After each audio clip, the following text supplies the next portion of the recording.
Alright, it's Tuesday night. We're going to prep some Pathfinder. We're going to be working on 7 Dooms for Sandpoint. 7 Dooms? Dooms, yeah, for Sandpoint. I'm excited. I got some work done since last week's prep stream.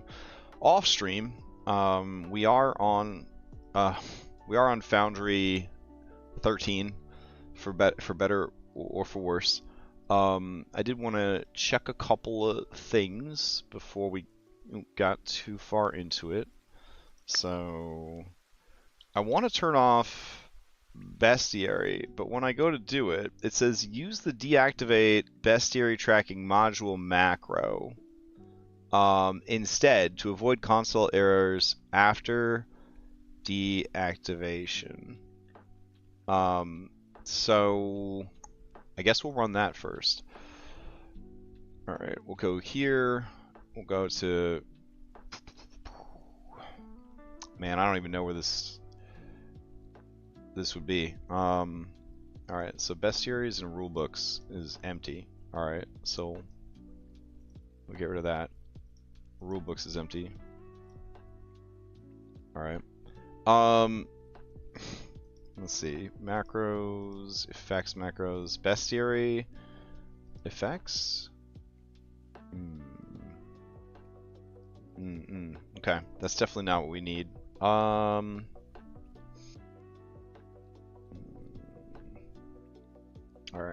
let's see. Macro. Range combat macro, specific familiars macro, workbench macros, bestiary tracking macros. Alright. Deactivate. Alright, so we'll drag it down here and we'll run it. This will deactivate the module and safely store the bestiary data in the journal folder bestiary tracking bestiaries. If you delete this folder's contents and activate the module again, the bestiary data will be gone. Yeah, do it. Alright. Too much work, but I'm probably going to keep it for Kingmaker, but I'm not going to keep it for any of my other games. Hopefully I don't get betrayed by it not getting updated or something, because that would make me really sad. Make me really sad.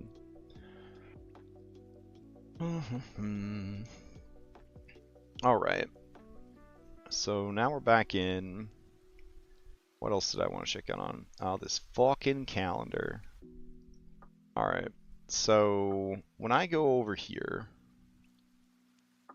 and I go to ribbon and I go to calendar, I get this error. No factory registered for widget type main.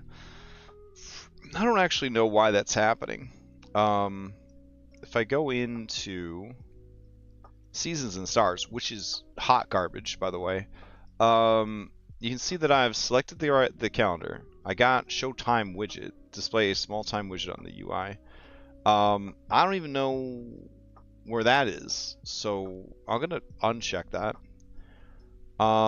Display warning and error notifications in the UI. That's fine, I guess. View current details set there. That seems fine. There's really not a lot I could do here. So I hit save. It's going to restart. I don't think that's going to fix the widget either. I don't know what happened to Simple Calendar. I don't know if it's ever going to be okay again. But maybe. Alright, we're going to go in here. Journal notes. No. Yeah, journal notes, and then we're going to go to calendar. Alright, I still get no factory registered for widget type main. And again, I got no fucking clue why that's happening. All I know is I don't think I can open the calendar, which is unfortunate. Alright, we're going to go to controls. I'm going to check on some controls. Let's see. Yeah. All of these need to be set. So we're going to delete that, change it to F. Potentially conflicts with place, ruler, waypoint. Alright, that's fine. We're going to go to vertically mirror. We're going to do Shift F, save. Alright, we're going to go to core bindings. We're going to get rid of that one. We're going to go to toggle distance ruler as R is fine, but we got to go down to fix mount. Ruler waypoint, changing that to X. So now that's mad because of quick draw. So then we're going to go down to quick draw, and we're going to set quick draw to be Q. But now that's mad because descend vertically, zoom out canvas. So then we go back up to core.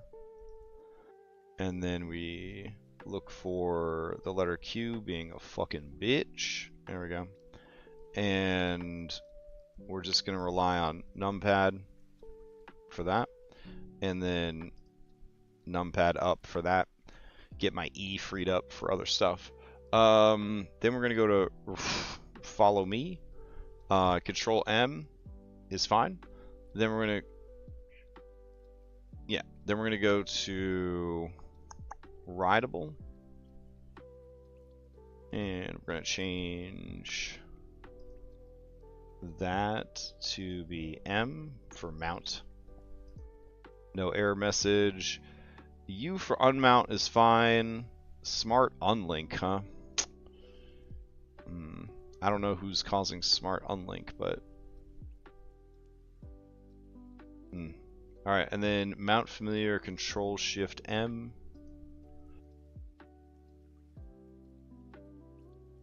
Alright. And then what do we got here? Grapple. I don't even want to fuck around with that. And proxy target. Shrug. Okay. I think that should fix most of my issues here. I don't know where this smart unlink is. But, oh, Bailey Wiki mass edit. There we go. Yeah, no thanks. Get the fuck out of here. Alright, so that should make our hotkeys work, which is good. Alright, what else? I want to make sure that no other mods are on that we don't need, or that would be causing some issues. Oh, right. And then... Battle Zoo Dragon release announcement. Don't fucking tell me about that. So that's off. That's good. Clean title. Okay.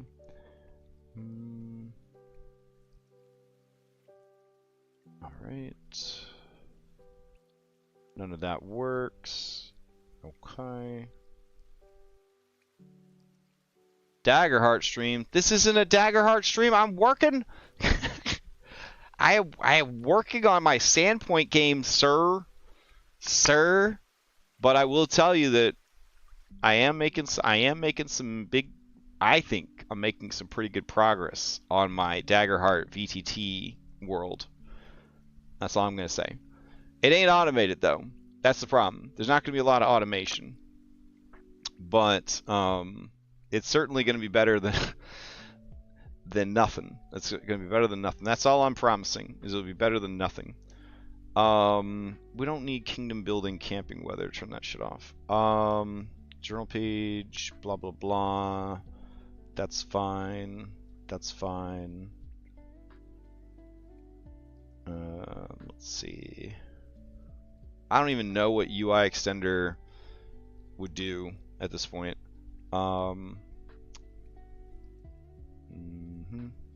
Don't need outlaws. No one's playing a ninja. Alright, all that's good. Turned off bestiary tracking with the macro. Don't need dying anymore. Don't need exploit vulnerability. Technically, I don't know if I have any kinesis, so I could just turn that one off too. I don't know who else is using portal.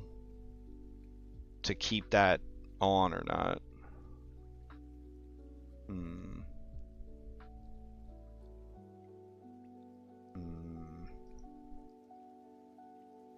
All right, let's see what else. Go through here. All right, point of interest, pop out. Okay. 7 dooms. Had to turn small time off because it wasn't playing nice with the calendar. Can't actually get the calendar to work. It's just a lot of fun. I guess I could turn off simple calendar, bridge. Spatter, spotlight, omnisearch, tagger, taskbar.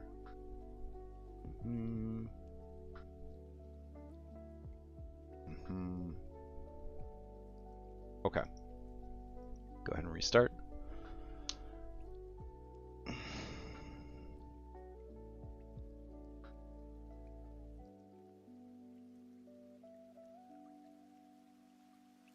So what I did since last week is I dynamically walled one of the burnt offering maps. It's pretty fancy. I didn't make it a layers map though, and I probably should have. I just used standard roof layer and called it a day, but it occurs to me that I probably should have made it levels for the reason that I feel so sad about this. For the reason that there's a thing inside. May I ask a question? Sure, Cole. You can ask a question. Let's see. See, I thought I had multi-stream set up, but I don't? Or maybe I do and I just didn't see it come in. Yeah. Alright. I'm gonna go over here. Grab this. Okay. And we don't need these guys. Get rid of those. Alright. So the burnt offering map that I did off stream was Thistletop ground floor. And it doesn't seem all that impressive to look at it, but basically the trees are thick, but when you move up on the trees you can start to look through and move through the trees, so that's kind of cool. I don't know if the original intent, did you post all the next session of Kingmaker? No, I don't think that has gone on YouTube yet. I don't know if Dom uploaded it to YouTube. Let me see.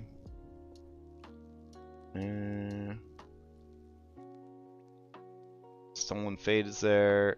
Nah, it doesn't look like Dom uploaded it to YouTube. So once Dom uploads it to YouTube, I will publish it and it will be out. Dang, called out on stream. Dang, bro. Dang. So anyways, as you're navigating this, you can move through the brush. You could use regions to automatically make it difficult terrain, but it's just too much work. Go ahead and cross over this bridge. You get to the building, and then if you are at a height of, you're a height of 10, you can be up on the roof, but you still can't get into the towers because the towers are a height of 20 feet. Pretty rad. If you fall off any of these cliffs down to the beach below or the water, you will not be able to see what is happening up top. There we go. And if you go underwater, you actually can't even see through these little rocks right here because they go all the way to the bottom of the water. So it's pretty cool. Yeah. So I'm pretty happy with how that turned out. Then the interior is all done up. I didn't put any light sources inside the building There were none indicated on the map, so I'm assuming that they will be covered in the adventure as we read through it. Yeah. And then we already have Glassworks done. We have Catacombs of Wrath done. So we're going to start off by doing another map. Alright, so we're going to go here to Burnt Offerings. I don't even know what to call it. Let me see. What are our other maps? Glassworks, Thistletop Dungeon Level 1 and Thistletop Dungeon Level 2. Alright, sounds good. So we'll do Thistletop D1. Yeah, it works. Alright. Create. Okay, we're going to go in here, set it as the background. Here we go. No, you fucker. You goddamn... Alright, hold on. Let's try again. It's been overlaying like one blackish gray menu on top of another blackish gray menu, so it's... Yeah, it's a whole thing. Alright, here we go. And... Go. Here we go. Oh, right. I still don't have Monk's scene enhancements. I don't need all those tools. It's fine. So, down here, you can see that the grid lays out P good. I might want to make the grid a bit more obvious, so we're going to go into grid. I'm going to change it to a light gray. Thicken it up a bit. There we go. Then we're going to go to lighting. We're going to turn off fog exploration because we fucking hate it. I think that's it for here. And then we'll hit save. Alright, we'll go to walls, regular walls, snap to grid. We're going to go ahead and put a frame around the whole scene. Here we go. Now, this is a bit frustrating to me because this cave entrance, I'm pretty sure, is located on the west part of the other map, but now it's on the east part of this. There's also a hole in the forest. I don't know where that drops down into. I don't know if there's like a sea cave or what. I don't know what the situation is. Here, I don't actually have a thumbnail or anything ready for that, but if it's up before we finish the stream, I'll just send it to you direct, Cole. Let's see. All right. Let's go ahead and just put walls. I'm not going to overthink it. We're just going to put walls. So a lot of these maps are built perfectly to the grid, which makes it very easy to put walls. So we're going to leave grid on for now so that we can just go through here and very quickly see when you build to the grid how easy it is to wall. Heroic maps. Anyways, all right. Got to stop there, come back. There we go. Oops. Go to here.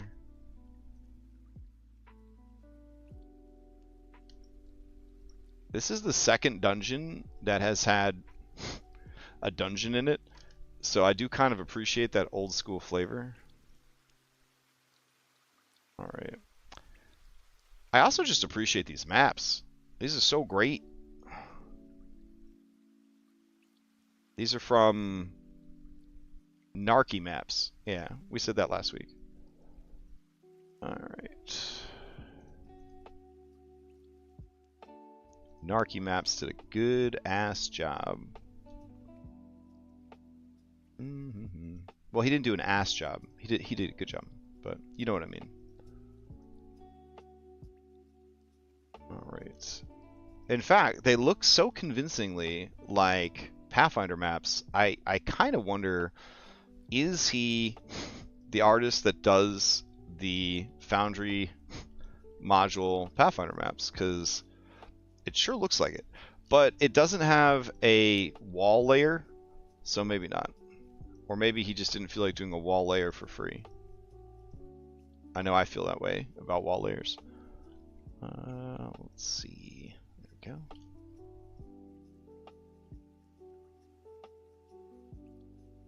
Okay.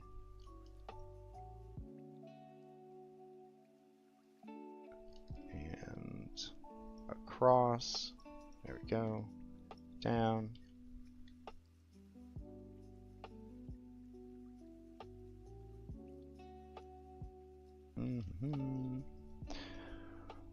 All right.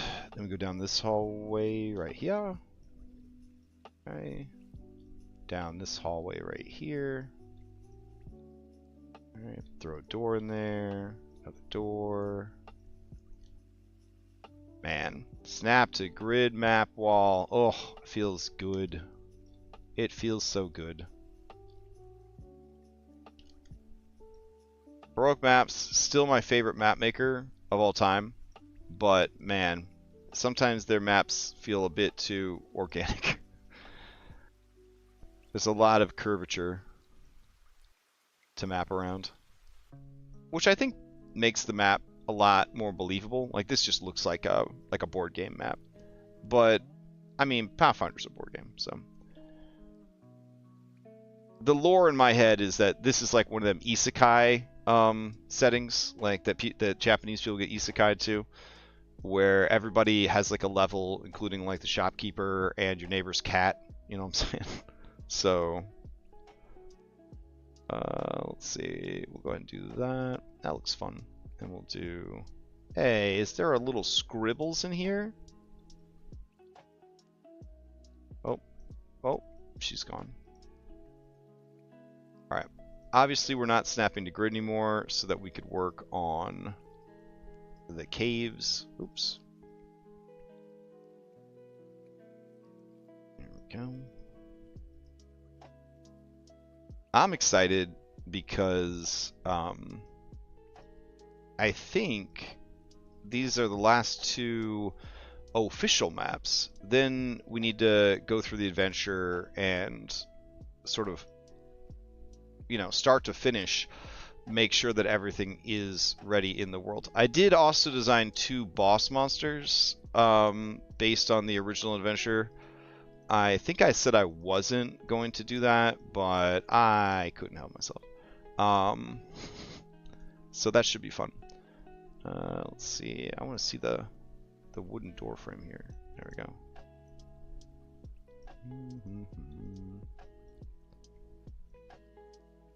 Alright, down here, over.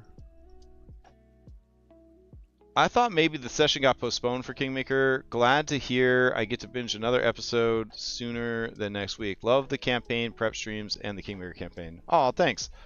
I was talking to some of the Kingmaker players yesterday, Monday, yeah. And to me, it felt like last night's session was really, I mean, I felt like it was the first session where it just felt right. Like, it felt like we were getting used to what kind of game it was, and the player characters, everything was starting to kind of mesh together really well, finally. So I thought that was pretty cool.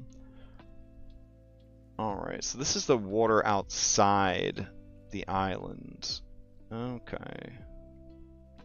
So technically, is this leads to the beach? This leads to water? This is right at the water? I'm not 100% sure. I'm gonna leave the walls like that. I'll be fine. So we got to go over here, get this.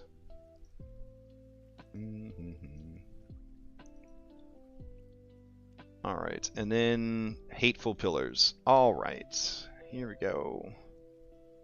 We're gonna do diamonds for these pillars. And now on 13, it is going to paste centered on the last place you clicked, which is so much nicer than what we were dealing with in earlier Foundries, where it would be like your click would be the top left of where it was going to go. Now it's like centered, which is much better. Alright, I'm assuming this is a secret door right here, but I will wait for the adventure to tell us that. I will go ahead and get these other doors set up though. Alright, let's see. We'll get all the wood doors now that we have to think about what doors are made out of. Changes things a little bit. So, where's all my shitty wood doors? We get the shitty wood doors first. Alright, those all have nice stone frames. Wood. That's a wood door. That's a wood door. I think those are actually see-through doors. Yeah, so we'll hold off on those. There's a wood door. These are... Is that a see-through door? Okay, so we got this. That's a sturdier door. Alright, so we'll do these shitty ones first.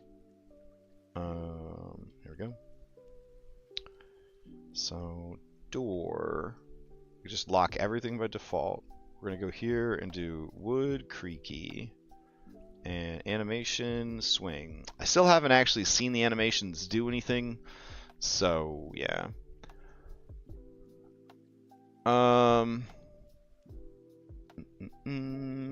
Cook's gotta cook, I guess. Yeah. Let me just say that I was deeply inspired by the official artwork for one of the bosses. In a very boobily way, I was inspired. When you guys see this boss, oh my god. She got some fat titties. Like, but you would not expect this character. Anyways, you'll see later. I'm glad everybody's getting comfortable in the campaign. I'm really enjoying all the character interactions and all the extra NPCs and encounters you put into it. Oh yeah, like there's not going to be any empty hexes in my Kingmaker.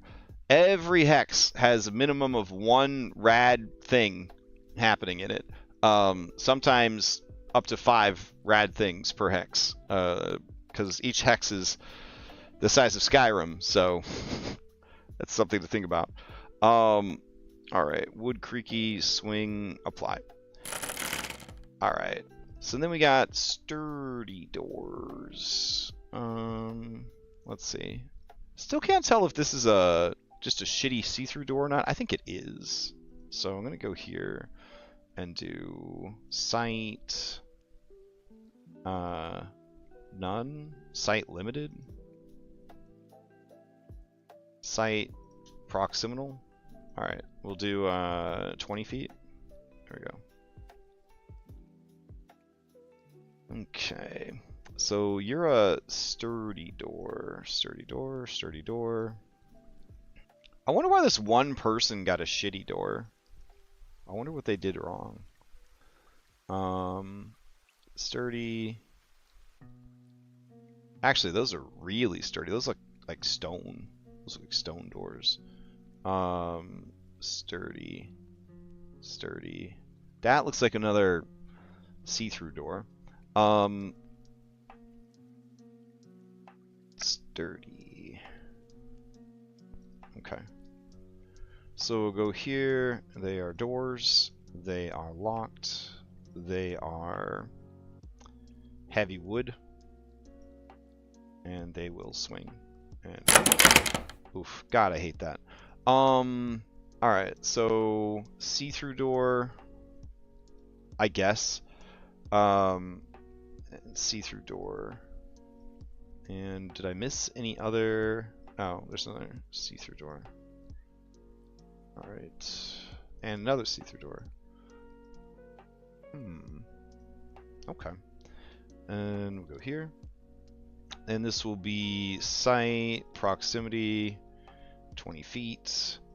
It'll be door, locked, door sound, wood creaky, swing, apply. Cool. This is a regular door that I missed. That sucks. That's okay.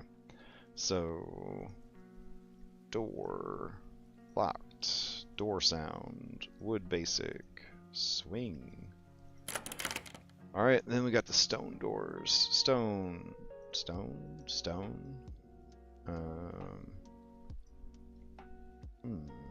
that it? For those? Sure looks like it. Okay.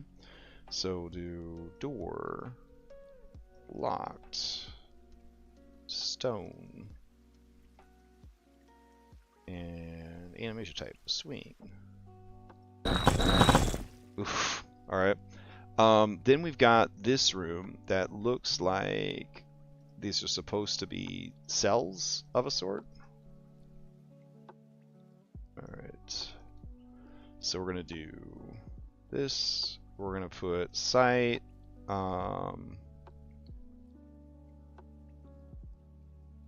Proximity. We'll do 10 feet on these.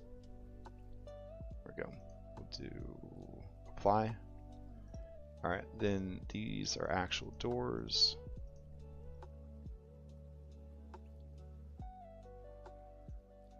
And door locked, door sound. Do metal, jail. There we go. And swing.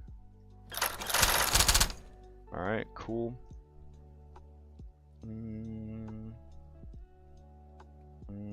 Alright, then we aren't going to do this one until we confirm that it's actually a secret door, though. I'm pretty confident it is. We have some obvious light sources here, so I will drop some lights while we're thinking about it. So we have a lantern. So we'll do here. Looks like it's kind of a piss yellow lantern. There we go. We'll do, yeah, that's fine. And then we'll actually do 30-15. Alright, light animation, it's flickering. Don't ever use torch, it looks terrible. We'll go here and attenuation up. Shadows and contrast up. And update. Beautiful.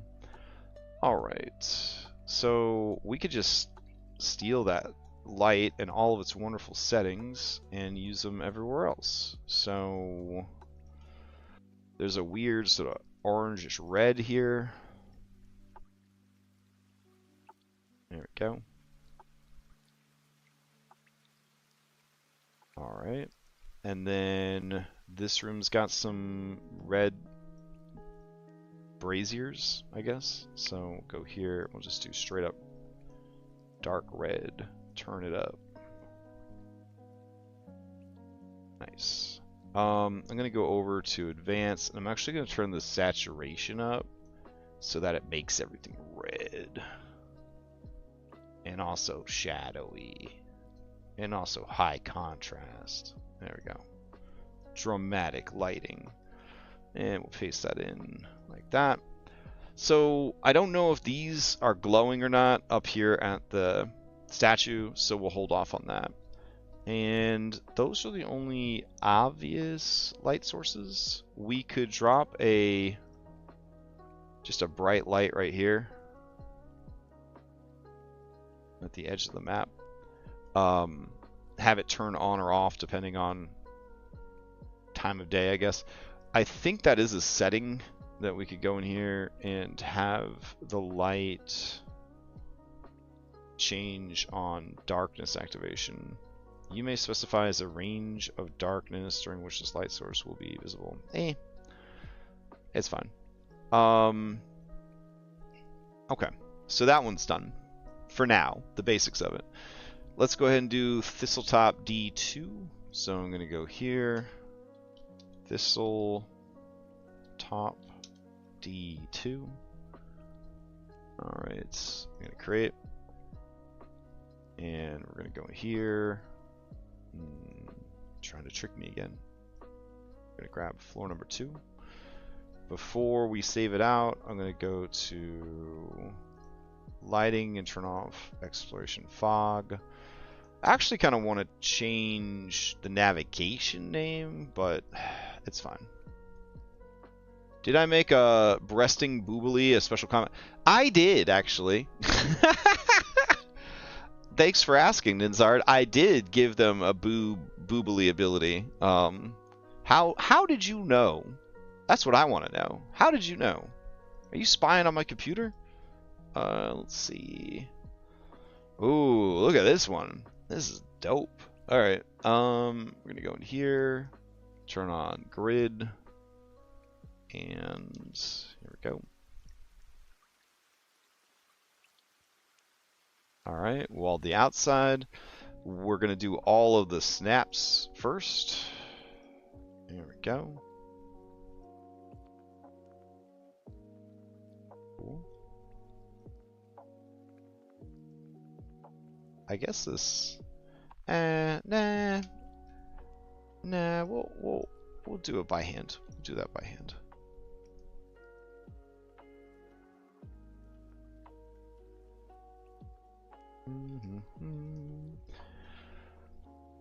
All right. Come back for those pillars. All right.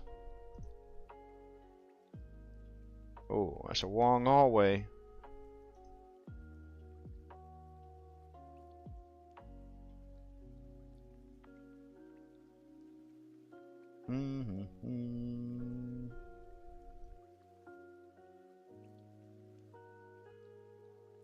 Ooh, yeah, that's not gonna work.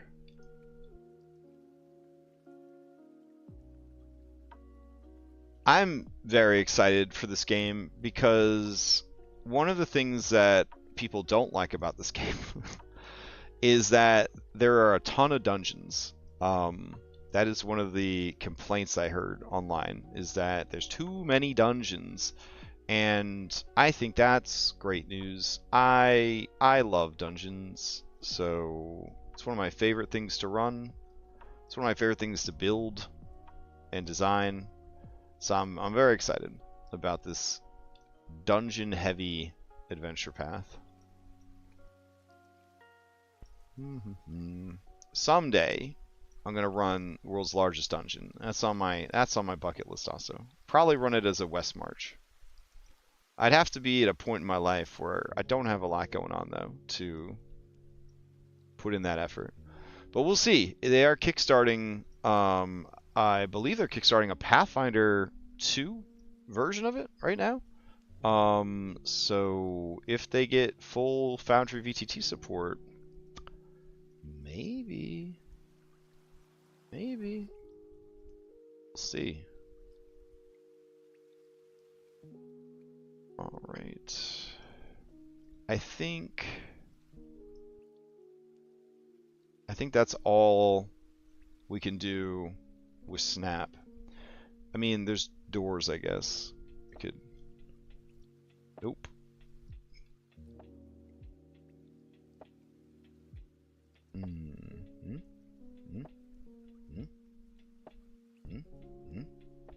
Okay. All right. Turn off Snap. So we'll go in and we'll do a little diamond for the pillar. There we go. Cool. Let's see. We got some pillars down here.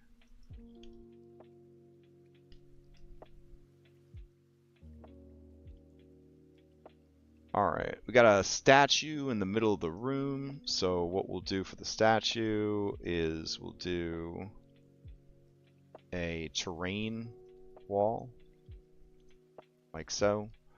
We'll give it a height, well, I guess it doesn't really need a height, just floor to ceiling, but, alright, and then switch back to regular wall, and we will draw the rest of these. There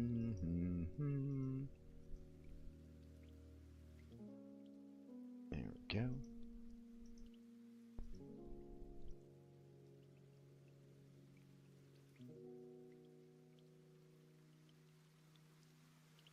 I mean, I don't know if you have read the world's largest dungeon, but it's actually got a pretty cool it's a pretty cool campaign setting.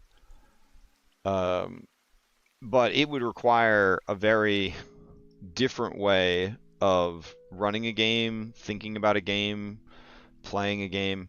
I don't think it is a good fit for most modern groups, for sure. But I do think it would be tremendously fun, both to run and to play.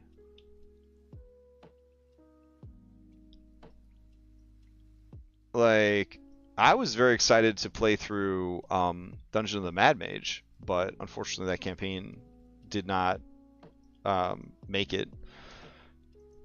Our GM had a lot of like real life stuff come up that made it impossible for them to finish running the campaign. It's also just a really big, long campaign, so completely understandable.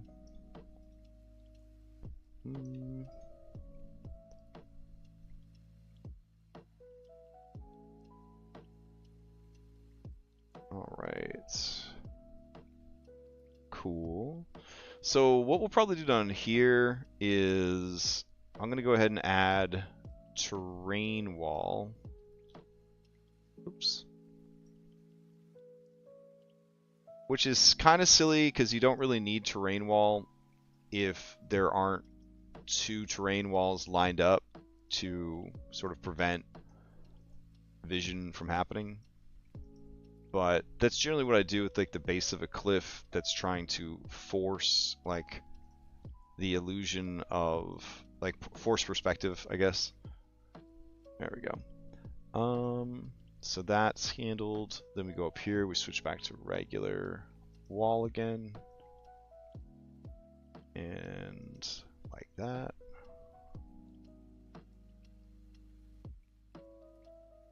Beautiful. Okay, up here, same deal. Right. And here.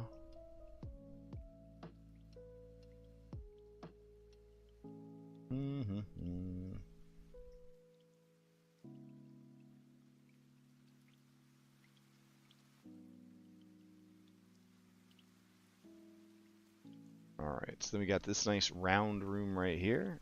Seems to be a magic item shop, question mark? I don't know. I did read the adventure, I swear to God. But I read Burn Offerings like 20 years ago, so or however long it's been. 15 years ago? Something like that. 12? No, it's definitely been more than 12. I think it might have been 20 years ago. Alright. Let me go.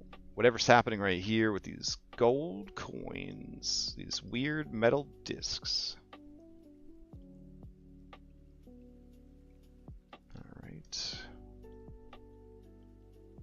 I don't know. Well, if that is a thing that needs walls, we will add it. Alright.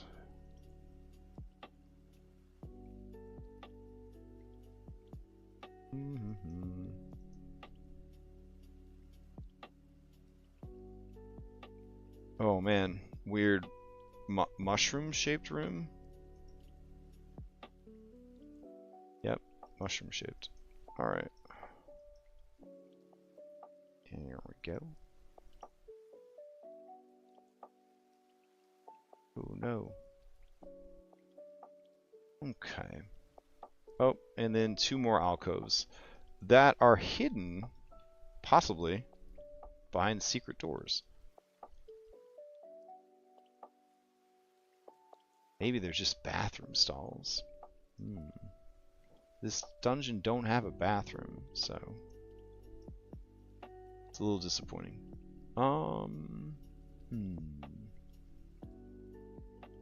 Alright, that's everything. So let's start selecting stuff. This is a stone door.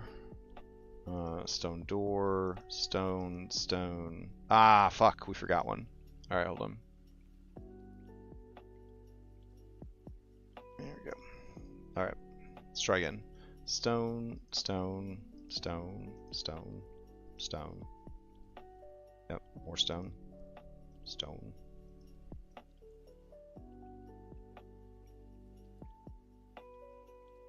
Alright. Stone, stone, secret doors. Okay. So we'll do this. And then okay. Oh, no, not secret door, regular door. Door, locked, sound effect, stone, swing. Oof. God, that's terrible. Alright, then that one's open per the map. Okay. I'll make these secret doors when it is confirmed by the adventure that they are secret doors. Lighting. Alright, so what we'll do is we'll go back up top and we'll steal this piss yellow light that we already had, and we'll go down here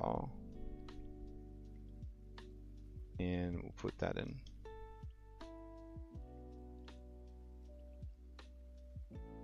Nice. Ooh, that looks like lava, which we already have a lava light. And what do we got here? Red sconces. Alright, we have those upstairs too, so we'll just go up there. Yeah, it was terrible how loud that was. Alright, we're going to steal this red sconce. Gonna head back down. Put those red sconces in. Beautiful. I don't see any other light sources except the lava, and then we got 2 water rooms. Alright, both of those I think we could get from other scenes. And the reason I want to steal from other scenes is we want to keep a little bit of consistency in our lights. So that's why I'm doing that. Alright, we're going to view. I'm going to put this down there. Oof, that is such an orange room. Okay. And then we're going to go to Catacombs of Wrath. And I should have some water looking things. There we go. And we're going to go view scene. There we go.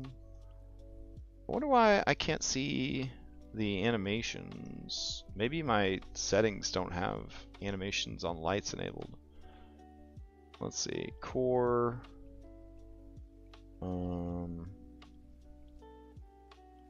Chat bubbles, panda speaker, performance mode high.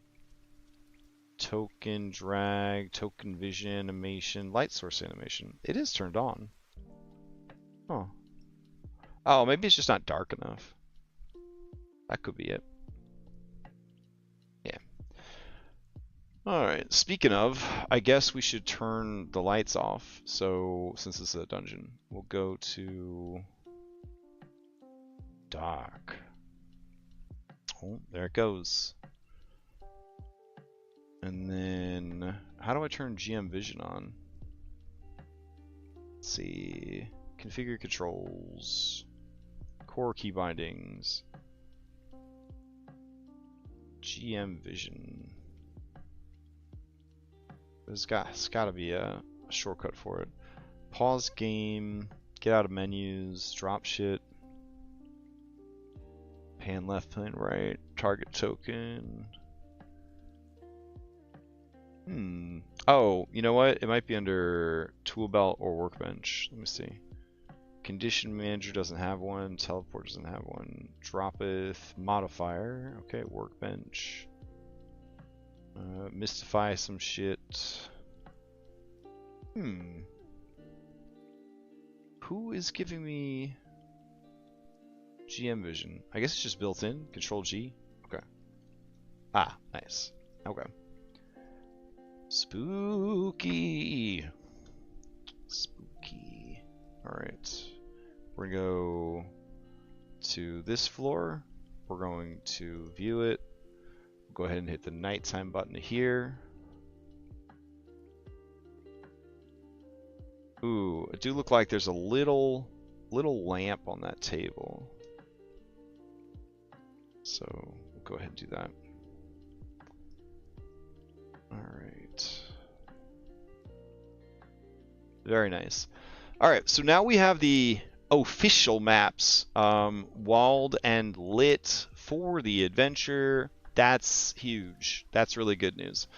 So now we need to open up the adventure. Alright, so let's see. Burnt offerings. There we go. Which one of you is the right burnt offerings? Eh? Eh? Huh?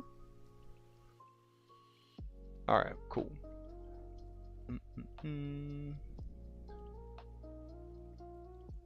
Alright. Daggerheart, SRD. Psh, why is that open? Not going to do anything with that. Alright, so Rise of the Rune Lords, burnt offerings. Yeah, we'll move over there. Go like this. Hey, that works. Alright. Wow, you guys won't be able to see it with the chat. That's fine. It's either the chat or my head, so one of them's going to get blocked. Alright, Pathfinder, burnt offerings. Now that we have the infrastructure built, we can actually go through. What point? Sand who? What who? If the name of this friendly little coastal town doesn't mean anything to you yet, never fear. Yeah, blah, blah, blah. Finding the path forward. Burnt offerings. Ah, that's really cool. Alright, let's see. Rise of the Rune Lords, Chapter 1. I do like that little picture. Alright, so what we'll do is grab that little picture. And, what should we do with that little picture? I'm gonna just store it for later. Just gonna store it for later. Alright. The coastal town of Sandpoint has faced few trials and dangers. Oh, that's about to change. Adventure background. Nualia's story, which you read about. She got knocked up and abandoned. Father beat her. She had a miscarriage. Baby came out as a monster. For the natural ones, oh, nice. Go ahead and can you post that in the Discord, bro? That'd be cool. Goblins in the streets and in the sheets. Oh man. Alright, so our first encounter is the Festival and Fire. For 5 years, the faithful of Sandpoint have attended church in small wooden structures rebuilt after fire destroyed the previous temple. And while the new pastor, Abstalar, was helpful, kind, and wise, church wasn't the same. Now the new cathedral is finally done. All that remains is for the Swallowtail Festival to renew the site's blessings from the gods, and it will be as if the Sandpoint fire had never occurred. This adventure assumes the PCs are attendants for whatever reason at the Swallowtail Festival on the first day of autumn in Sandpoint. The first day of autumn, okay, that's Lamashtin, is the first month of August, or sorry, first month of fall. But my calendar's broken, so we'll just have to worry about that later.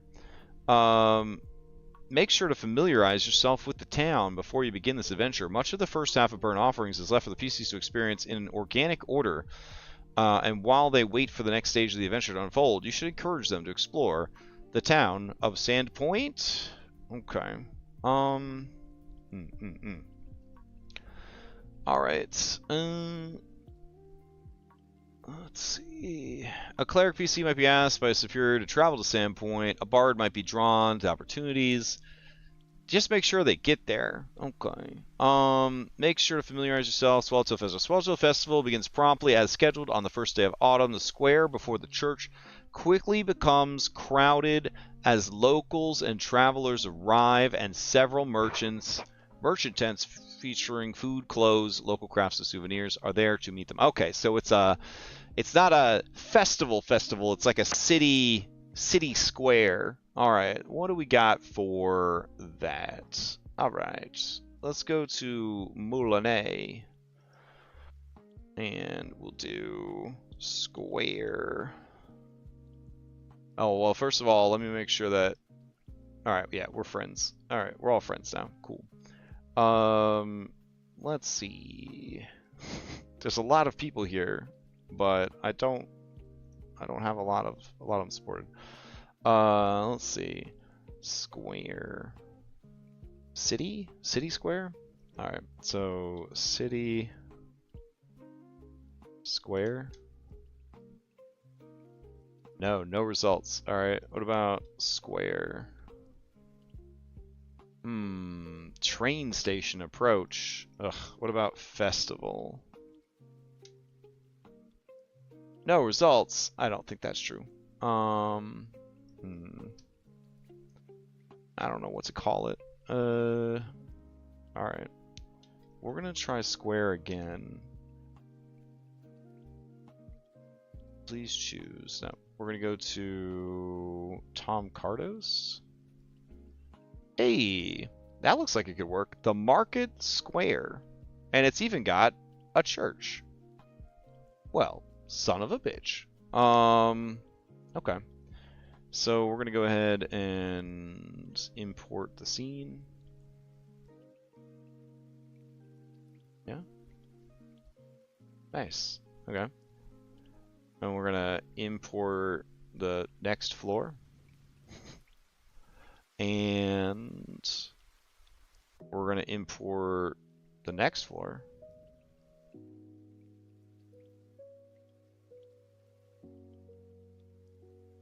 Alright, and then we'll import the next floor. I don't know where they're going. Probably into this Moulinet folder. We're gonna go to edit, turn this off. Gonna go ground. Okay. So see if anybody has made a map of the Swallowtail Festival before we put in all the extra work of setup. So Swallowtail Festival map. All right. I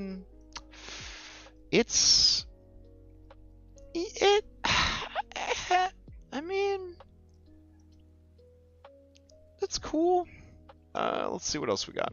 Swallowtail Festival in Galarian entrance. Yeah, right here. Okay.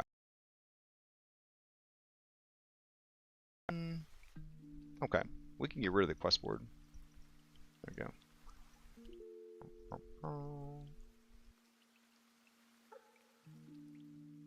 Or the board could just stay up and...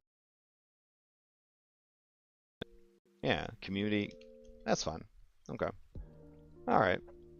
Yeah, that's fine.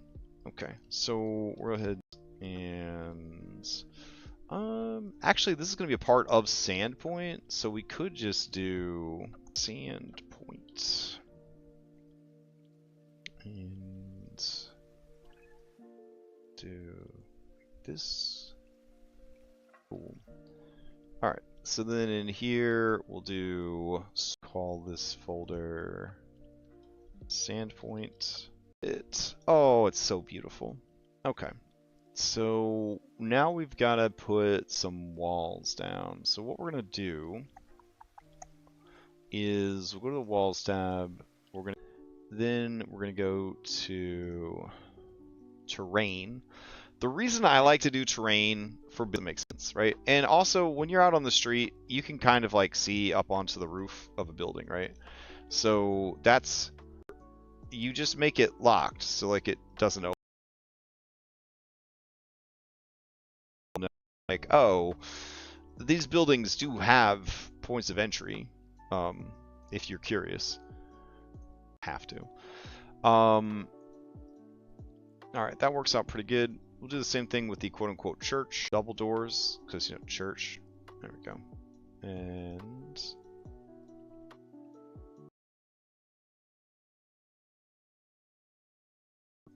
Delete the printing press. Okay. Yeah. All right. That works there. Then for this, same deal. We'll go to here. I don't know where the entrance to this fucking house is. I don't think I knows exactly where the front door is on this particular map. Maybe there isn't one of the roof, so it'll be tall enough that you just can't see all the way over. Yeah, that works. Okay. And now, like, here's the height of the house, so that wouldn't be a bad place to put another terrain. There we go. Same thing here. I could do a terrain.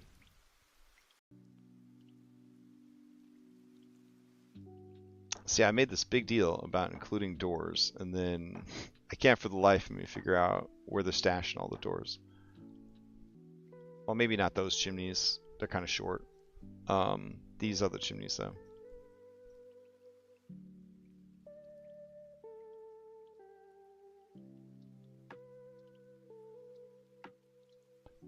And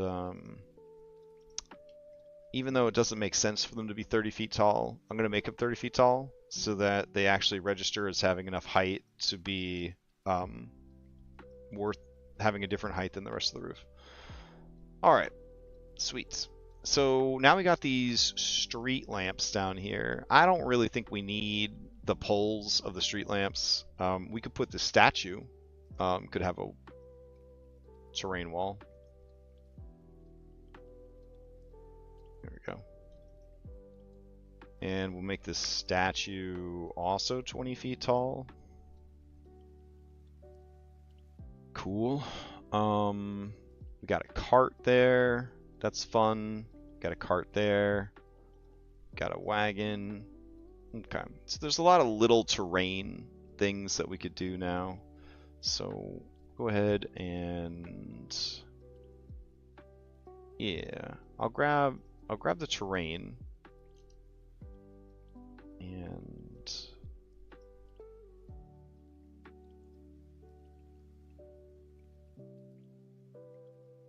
we'll set up a bunch of terrain maps on these tents.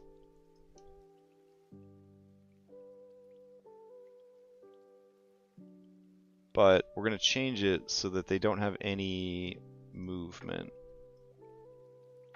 restriction. Alright. And we could also do like proximity too. So like the closer you get, like the less it's going to impact your field of vision, which I kind of like that. Alright.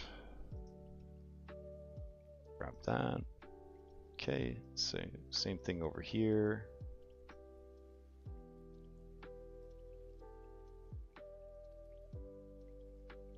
Alright, here we have a stack of barrels, so we'll do the same thing for this. And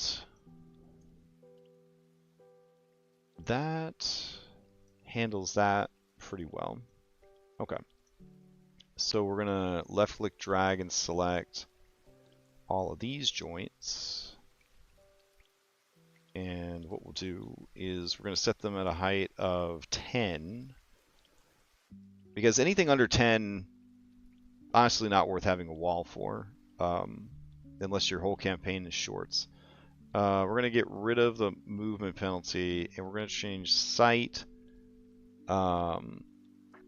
Light, we're not going to restrict at all. And then sight, we're going to do proximity.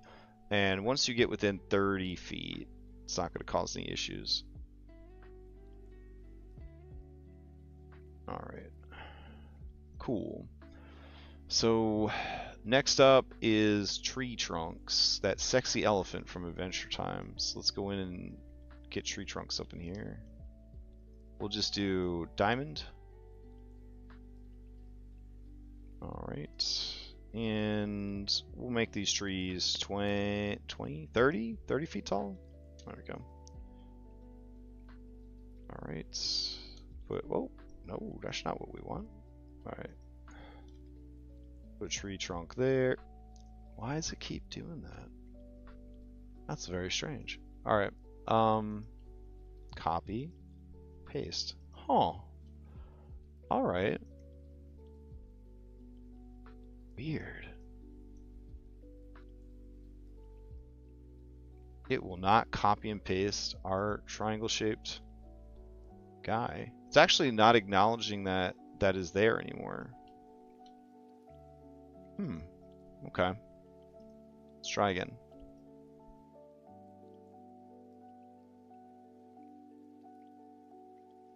All right. Select, copy, paste. All right, weird. Okay. Then put a tree trunk right there. Tree trunk right there. Tree trunk, tree trunk. Tree trunk. Oops. There. And having the trees have geometry and be next to the building may or may not encourage people to try and climb the tree, to get up to the roof, to get at the goblins. You know. Dynamic. Combat. Opportunities. Damn. Alright. They got a lot of these little trees. Okay. Now, I did forget to set the height of these, but that's okay. I'm gonna go around and grab all the big trees first. And we'll set those big trees to 30. Yeah, okay.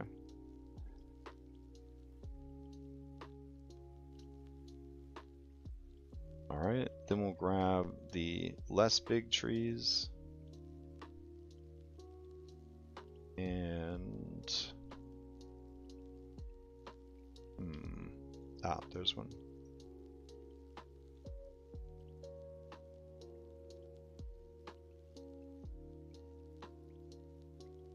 Yeah. And we'll set those to 20. And then we'll get the remaining trees. Okay.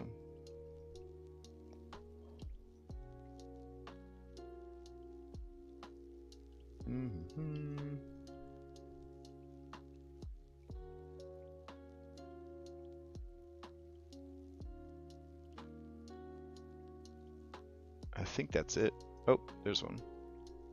And we'll set those trees to... Oh, there's another one.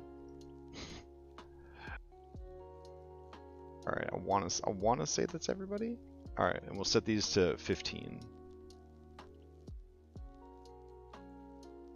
Alright, cool. What next? Let's see. Oh, wagons. So here's a fun thing to do with wagons, especially when there are goblins about. You obviously can't see inside this wagon, so we could actually make it blocking terrain. And then they're going to want to be able to get into it, so that's going to be like a door. So we're going to do here, we're going to set the bottom at 5 feet so that little guys can like go underneath it. We could even set it at like 3 feet and then just make sure that we make all our goblins 3 feet, and then we make it 10 feet tall. There we go. And then this will be a door. Apply. Alright, speaking of doors, let's go back and grab those other doors, those fake doors, before we forget. Let's see. Ah, shit. Probably should have put some doors right here. Yeah. Okay. door locked. And we don't need to do anything else because those doors are never going to open. Alright, and then here, we'll go ahead and grab terrain wall. There we go.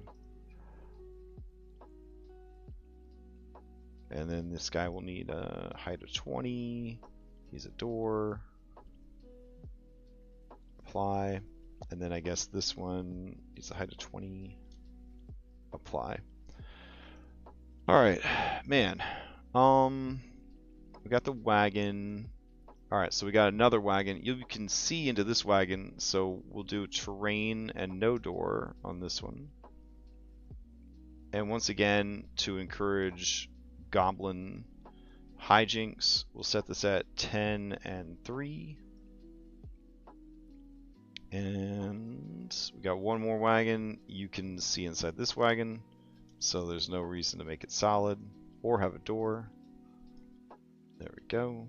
And we'll do 10 and 3. All right. Beautiful, beautiful. Yeah. Okay. That's good. Let's go ahead and get some lamp lights out here in case this happens at night. So I'm thinking like this. Alright, we'll do a slightly yellowish orange. Turn down the color intensity. We'll go over and do flickering light. We'll slow it down just a little bit. We're going to go into here and turn attenuation way up. And contrast. And good. Alright, we're going to put a lot of lights, apparently. Okay.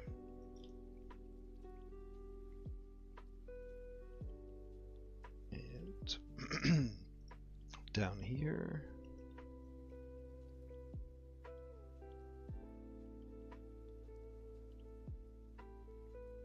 Okay.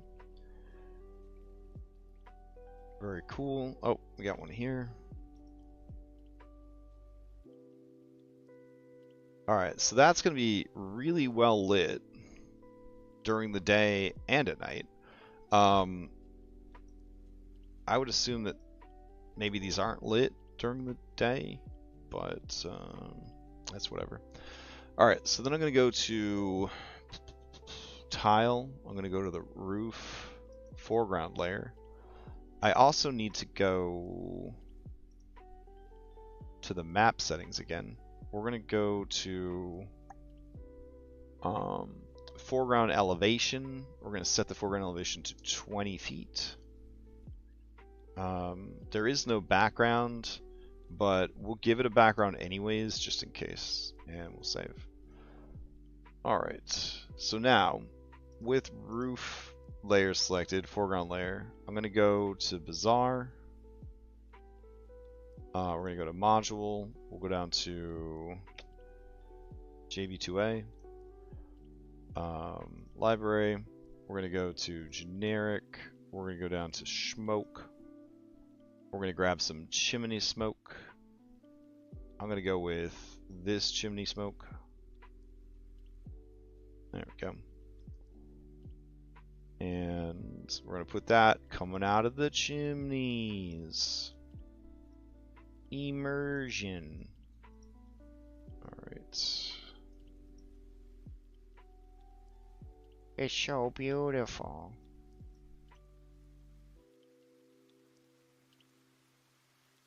Boy, they got all them fires burning. There we go. And then this is a church with smoke coming out, so that obviously you got the Pope being selected. So canonically, that's what's happening.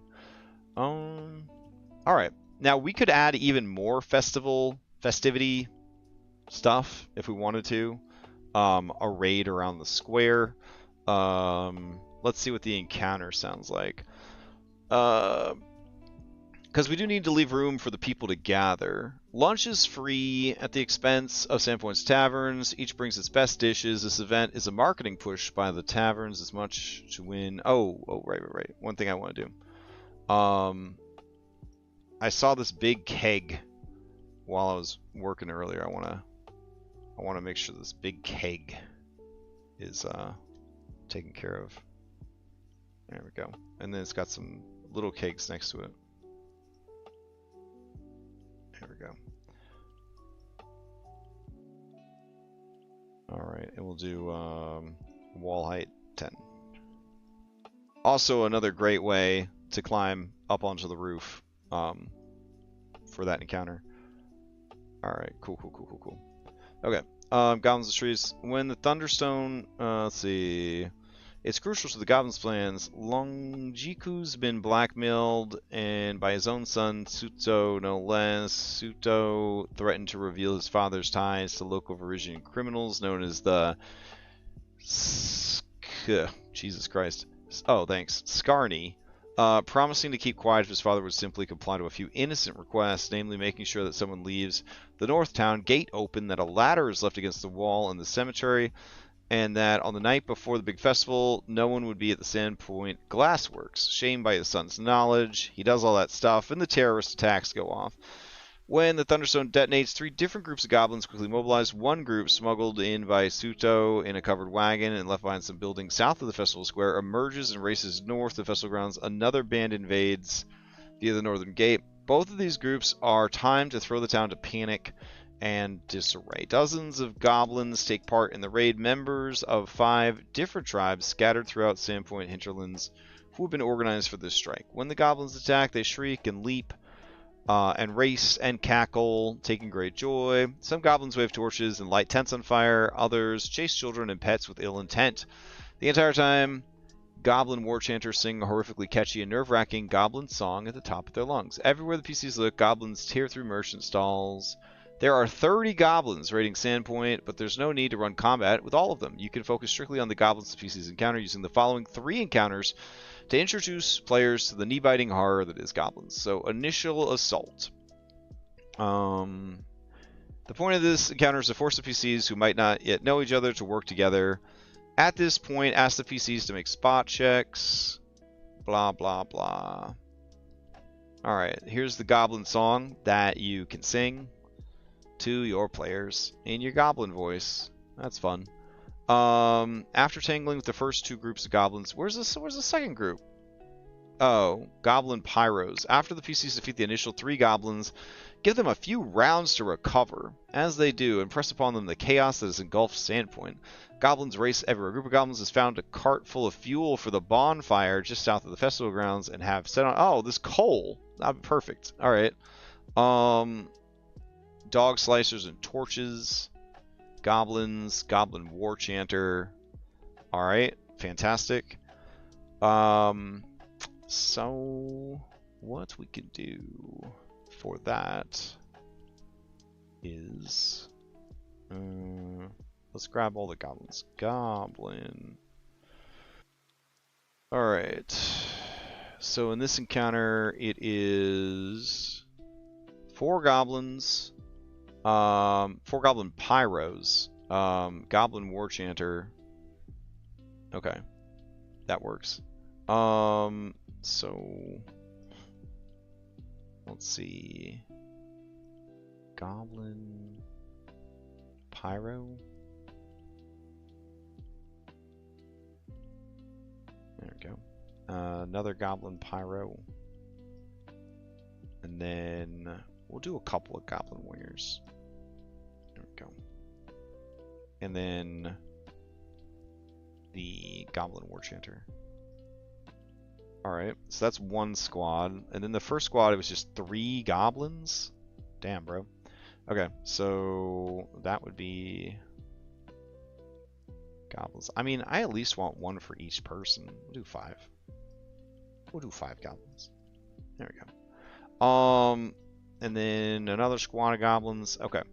So then down here, 4 goblins and a war chanter, 4 goblins and a war chanter, check. Oh, in the first squad, they're supposed to have a novice pyro. There we go. Okay. And then in this one, you've got die, dog, die. The final event during the Goblin Raid occurs after the festival itself has been calm somewhat here and there. The sounds of battle. A goblin commando mounted on a goblin has bravely attacked a noble and his hunting dog. Oh, okay. So we could handle everything on one map. We really could. But it do say that the white deer. So let's look at the map of the city. Let's see. Sandpoint. View scene. Alright, Festival Street. That's not even where the festival is taking place. I'm so confused. It's taking place outside the church. So, where is the white Sandpoint Theater, Carpenter's Guild, Bottled Solution, Pillory's Pantry, Reese's Place, Soggy Alley, Sandpoint Cathedral, Rings and Things, Sandpoint Garrison. You killing me. Where? Sandpoint Glassworks, Savories, Curious Goblin, General Store, Hagfish, Feed Bag, Hannah's, Feathered Serpent, Rusty Dragon. Alright, this is the white deer. Okay, let's keep going. Squash.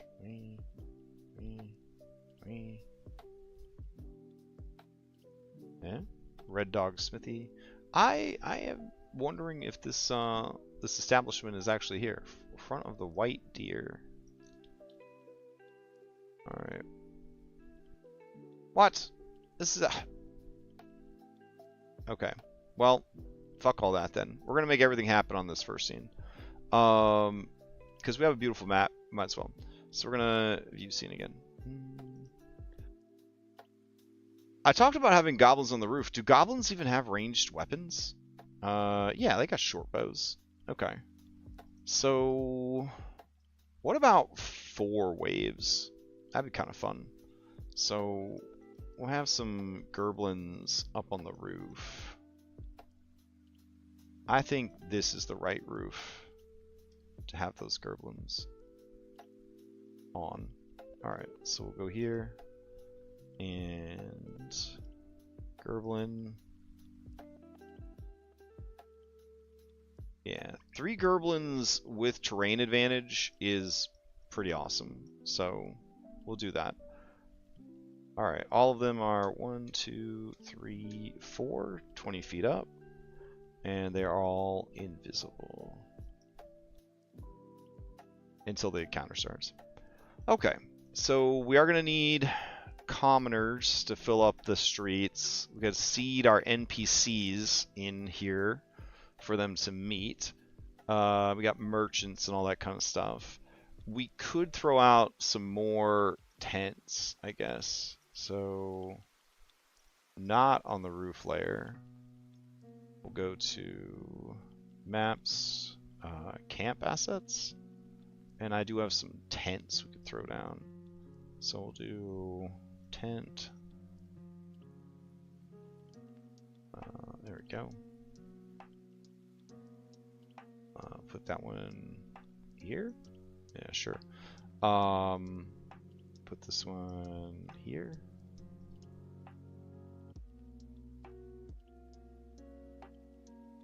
All right. Fun. Okay. Got a beat up brown one there. Okay. Put that. Where can I put it that it's not getting too crowded? Ooh, maybe down here? Yeah, there we go. That'll be a good one for them to set on fire right away. Okay. And then what else? One more tent maybe? Like this brown one? Alright. That one could be... yeah. We'll just put it like off in the brush. There we go. Alright. So that adds a little bit more going on the map. That's cool. And then everything else could just be crowds, crowded, that kind of thing. Yeah, that works. Okay. We'll go ahead and do walls again. This will be door to the tent.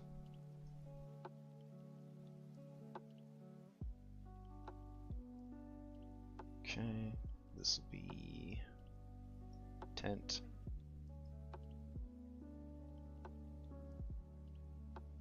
I feel like this tent's not really going to be blocking too much. And then we got this tent over here.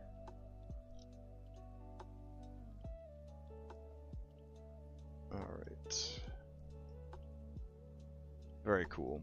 Okay, so we'll do that, that, and that. We'll make all these 10 feet. Right, and then we'll do here, here, and here as doors.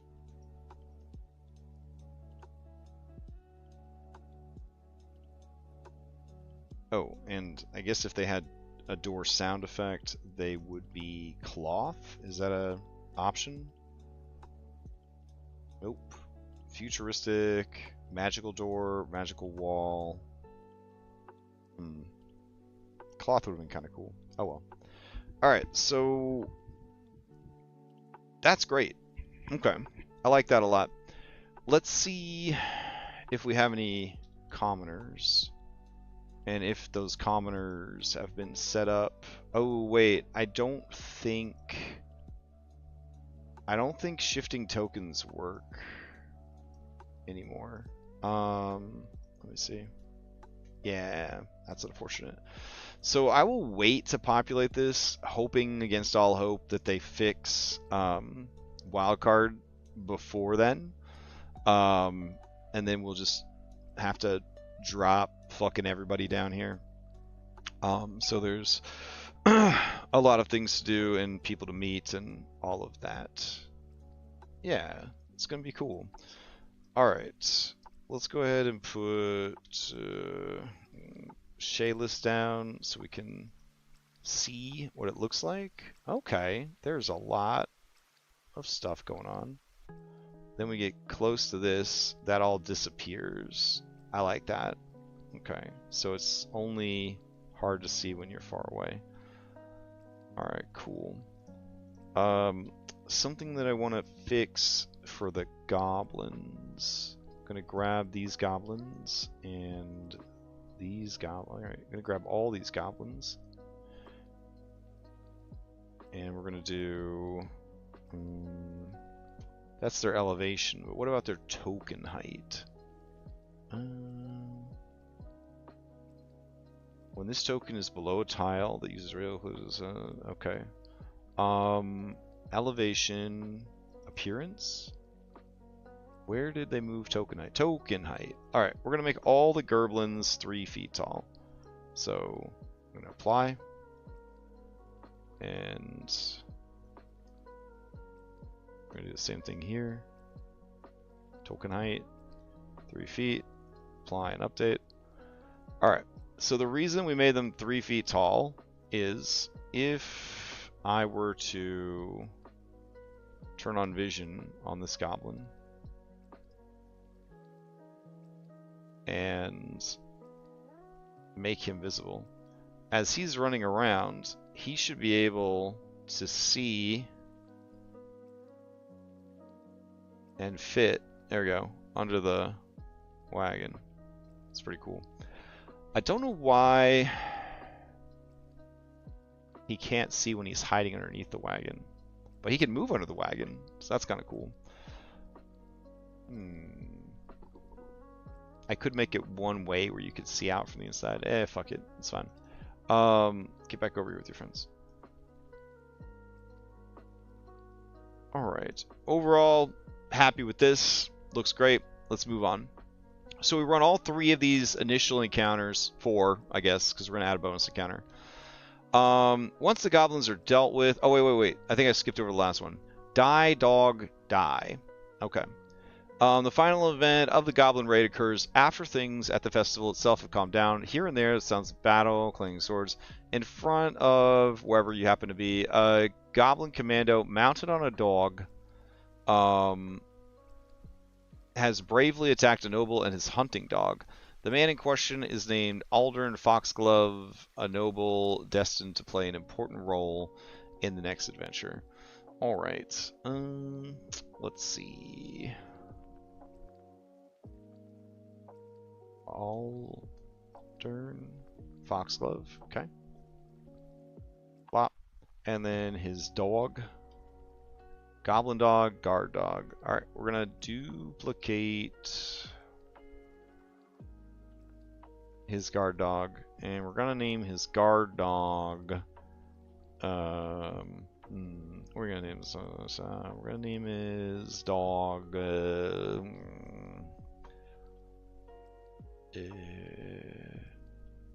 Damn, what's a good name for a stuck-up noble's dog? Bandit? No. Biscuit. There we go. It's a terrible name. Biscuit. Guard dog. Alright. So we're gonna go in here and change the name to Biscuit. Link the actor. We're gonna go to turn this off so it doesn't break. And I think that's all we need for Biscuit. Alright, Biscuit, get out there. Hey, beautiful. Alright, but this Goblin Commando, who is a Goblin Ranger level 1. Alright. So, this particular Goblin Commando has a horse chopper and a +1 short bow. Damn, is that what you all have? Oh, okay. Why is your short bow +1? Is it because you have a special thing? Goblins, blah, blah, blah. The Goblin Commando has already imbibed a potion of rage for this fight, and the dog has 2 rounds remaining on it. Wow. Potion of rage. That doesn't seem... Okay. Let's go. Sandpoint. 7 dooms, burnt offerings. Okay. Conversion guide. Oh, great and wise conversion guide. What do you have to say about the festival? Alright. Goblin warriors. One has the ever-burning torch. Goblin pyros. War chanter. Goblin dog. He has a +1 potency rune in his bow. During this combat, the Goblin Commando uses superior mobility of his mount by using the command and animal action each round to remain out of melee so he can shoot the PC with his bow from dogback. If all the Goblin warriors are defeated, he drops his bow and races to fight the PCs in melee. Wow, just throw your life away. Okay, so he's just a Goblin Commando with a +1 bow. Alright. So, put him down, and then give him a dog. Goblin dog. Hey, the goblin dog's not broken. That's nice. Okay. So, he's riding around on his goblin dog, and they're having a good time. So, we're going to do M to mount. Alright. Cool.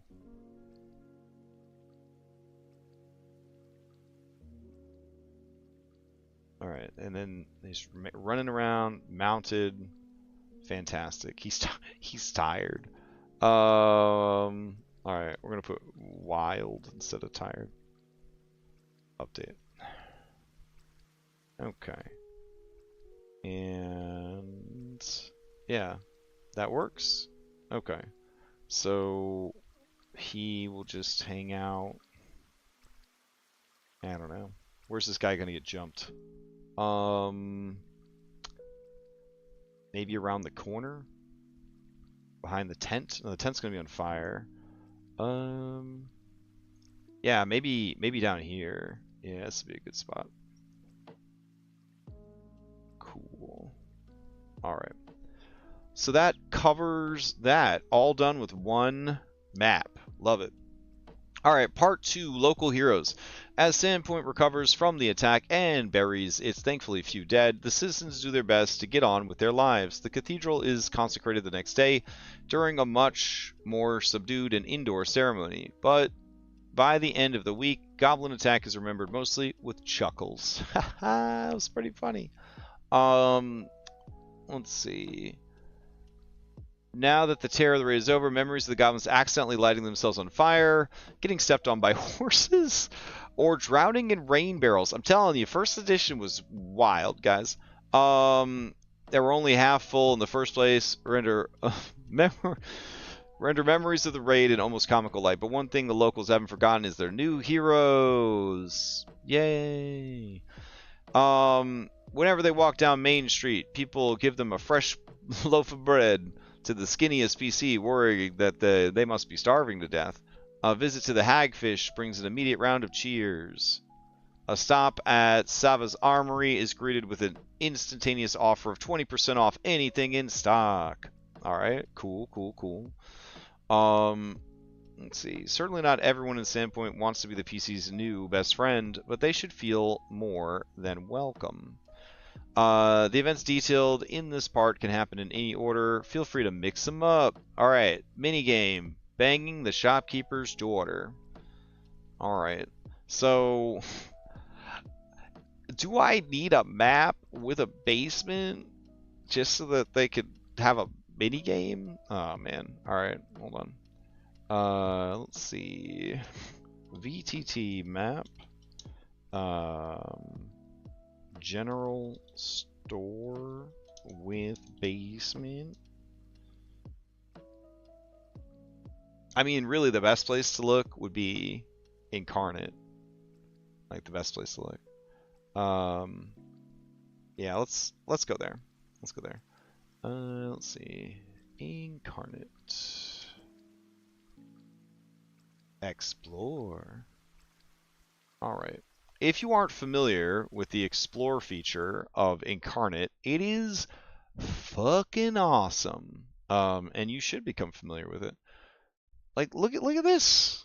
Look at this beautiful map of the beach. Why not? All right, yeah, I'll follow Peanut's General Store. Give me that. Give me that map. I want it. It's got a tide pool. So we'll do beach we'll do beach, cliffs, tide pool. All right. Did we run out of music? Oh, we did. Okay. All right. Save. Let's keep going. All sorts of great maps. All right. I wasn't even looking for a beach map. Now I can't get out of the beach map. There we go. All right. What about store? We're gonna look at general store. Oh yeah. Damn. There's a lot of good maps here. What is this? Oh, that's so beautiful. Sunset Coast. Wow, that's fucking gorgeous. Holy shit. I'm so impressed. Heart. Wow. George Innes. You're incredible. Alright. Save as. Sunset Coast. So we could do coastal river bank. That's gorgeous. Okay. Damn. What? Look at a fucking dinosaur. Oh my god. Focus, I guess. It's so hard to focus. There's so many good maps. I kind of want to see more stuff by this dude. His understanding of like lighting and color is incredible, but it seems to be... Nope, here we go.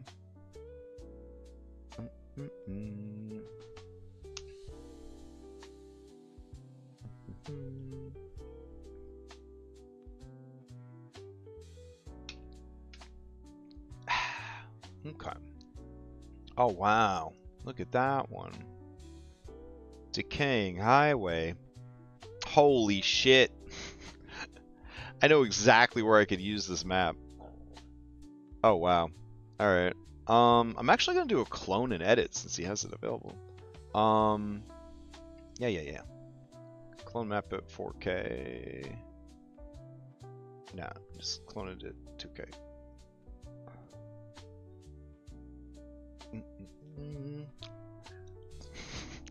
I need this map for another campaign, but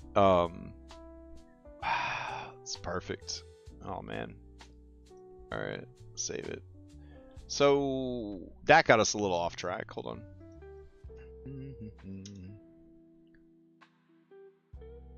All right, my bad. Explorer. Okay. So I certainly don't mind looking at more of this dude's stuff. But I don't think he's got any shops. So got ruins, got another amazing road next to the water. Oh damn. Oh wow, these are so good. Holy shit. Alright. I'm gonna have to make a note of this for later. Oh my god. Let's see, we got a library, got another coastal map. So many good coastal maps. Oh my god, look at that lighting effects. These are so good. Feywild maps. Oh, little stream. Oh wow, look at those waterfalls. Got winter maps. This dude is incredible. What a fucking gold mine. Oh my god. Oh, River Delta, man. Shit. These are so good. Wow. Even his older stuff is solid. But his newer stuff is incredible.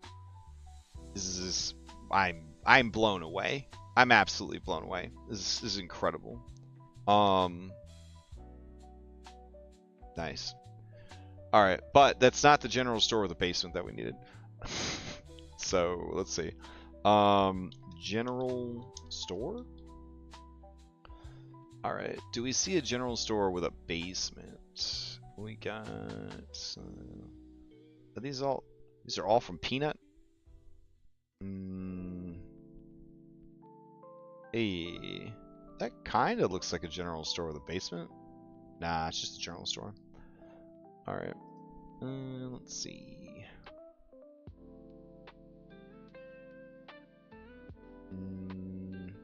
Okay. We'll just do store. Maybe we'll have more luck. Hey! Storefront residence. It is empty. It's really good though. Like it's a very good like basic store. Man. Okay.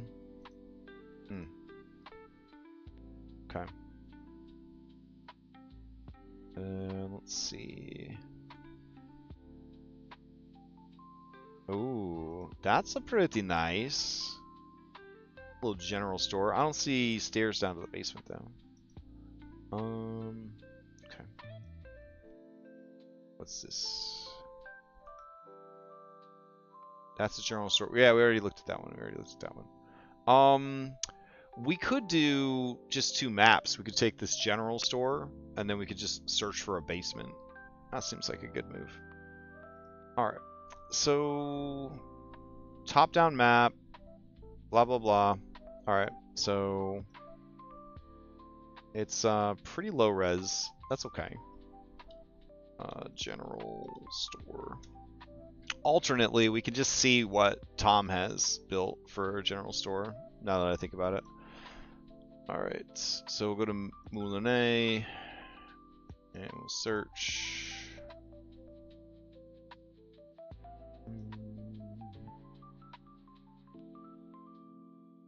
Alright, and we're still on Tom, so we're going to go to store, hit enter. There we go. Let's see. Alright, roadside, okay, with basement. Alright, we got general store. Alright, shops and traders, bookstore. Bookstore. Colton's Hardware Emporium. Alright, what are we looking at here? Desert version. Colton's Hardware Emporium. Regular. Okay. So, yeah, sure. Here's the Broken Compass. Stables. Oh yeah, fuck yeah. Get those in there. Alright. Roadside storehouse. Roadside storehouse cellar. Okay. Alright. Get all those guys in there. Alright, Tom Cardos. Hardware Emporium. Let's go. Have you seen? Is this already set up with levels? Let me see.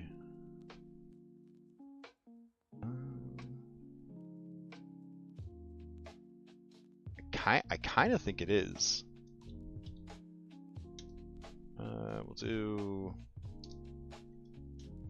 But I don't think it has a basement is the problem. So be 10 to 20. And then 20 to 30. Okay. And then 30 to... I don't know, 500? Okay, so ground...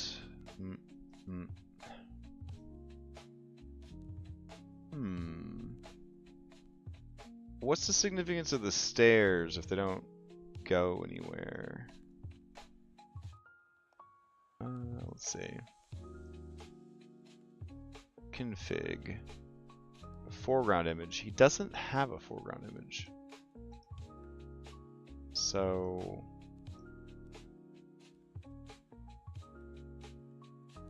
Oh. Okay.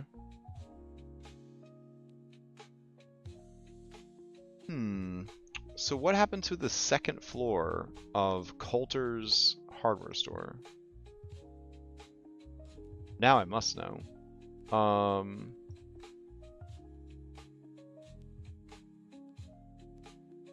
Let's see. Coulter's store. It doesn't look like he provides a second floor. But them stairs got to go somewhere, right?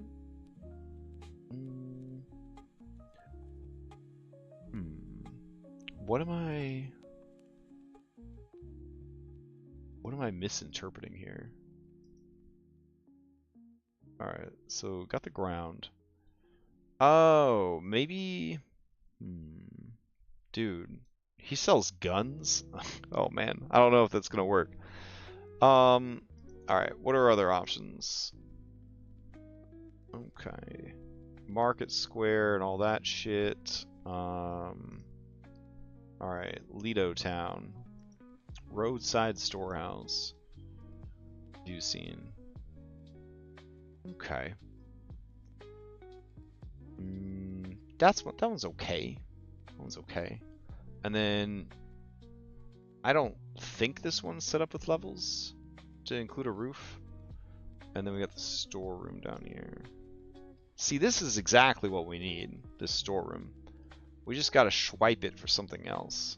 Let's see.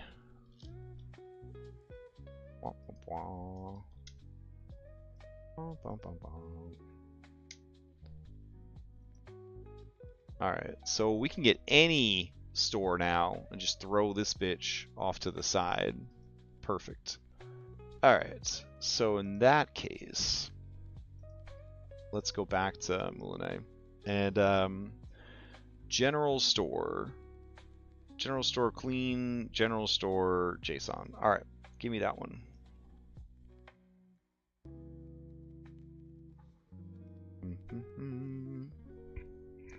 Alright, and then it activates it, takes us over there. Cool. Okay.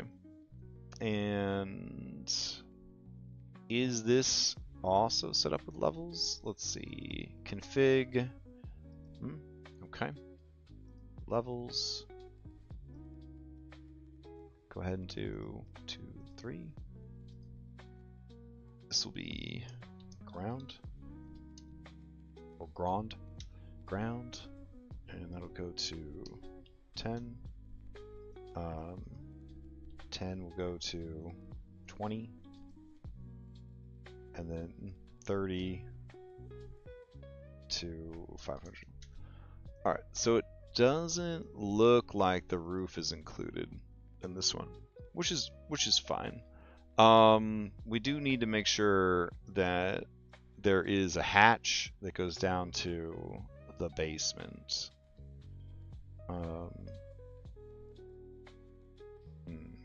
Okay, so general store, common house, bathroom out back, because Tom is a real one. We could put the cellar access over here on the side of the house. Where would that be?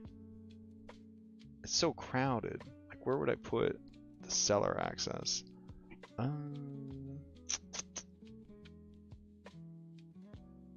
Yeah, everything's kind of like taken up. All that real estate being used.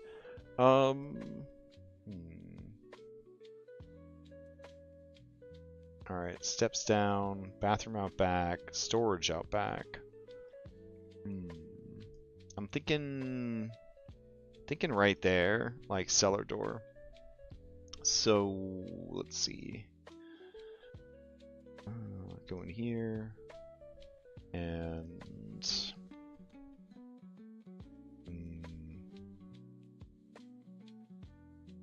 stairs and ladders. Perfect. There's a little hatch. Alright. We'll shrink the hatch down a little bit. And we'll just kind of put it right there. Nice. Alright. Or even better, put the hatch back here. There we go. Okay. So that's taken care of. We have a basement, we have a hatch. Good. Alright, boar hunt. This event occurs whenever the PCs decide to pay a visit to the Rusty Dragon to take up the invitation after they saved him from a certain goblining. Okay. So, once again, I guess we'll crack open Moulinet. Let's see. If they don't visit him, he seeks them out 1d3 days after the goblin raid before he returns to his townhouse in Magnamar in a few more days. He was hoping to go on a boar hunt in nearby Tickwood and would like to invite along the PCs. If they decline the offer, he seems disappointed but covers it quickly with a shrug. True to his words, he gives the PCs a reward 50 gold for saving his life and invites them to stop by his home in Magnamar the next time they're in town. If the PCs agree to the boar hunt, Alden claps his hands in delight. Alden gladly buys each PC his own mount God damn! Okay. Then eagerly leads the PCs and his 3 manservants. His 3 manservants? Okay. West, how strong is this boar supposed to be? Over Tanner's Ridge and along the southern banks of the Tarandarok River. It's a 2-mile ride to Tickwood Ford, just north of the upthrust limestone escarpment known as the Devil's Platter. Despite its ominous name, Tickwood is actually a relatively safe woodland, one known to be home to aminals, and no goblins. The ride to Tickwood takes about half an hour, but you should take advantage of this time to build up Aldern's character. He's a charming conversationalist, well-read, and seemingly endless cache of stories about the high life of Magnamar. He's more interested in the PCs, though. Who are they? Blah, blah, blah, blah, blah. Flirting, blah, blah, blah. The object of his obsession is destined to learn just how dangerous... Oh, okay. Monster in the Closet. Alstros and Emil Barrett are a typical Sandpoint family with 2 children. Okay, so this is a different encounter. So I could do anything for the boar hunt. I could do anything for the boar hunt. Alright, that's good. Let's see. Then we'll do whatever's handy. Lune browser. Alright, we're gonna do tavern. Alright. I wouldn't mind a tavern that has like a bit more room around it. Mannered Bear Tavern Grass. That is a pretty nice tavern. Let's see. Who else is a good tavern? Does Zepeku have a tavern? Probably.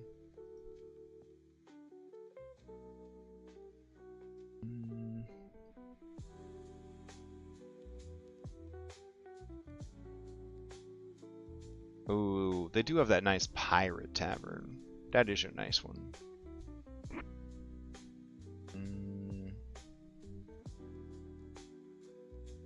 I've set this one up before, so it'll be nice to have somebody else actually setting it up for once. The Bug Tavern, and that might be it. Okay.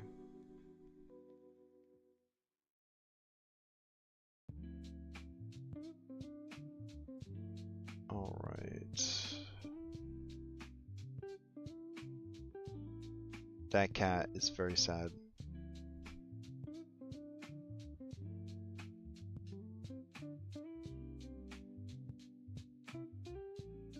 Do they have one that doesn't have a giant nest next to it? I'd like really appreciate one that doesn't have a giant nest next to it.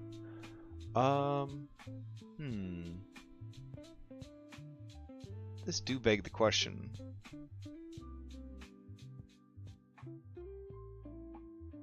Does Heroic Maps have one that's already built? That'd be cool.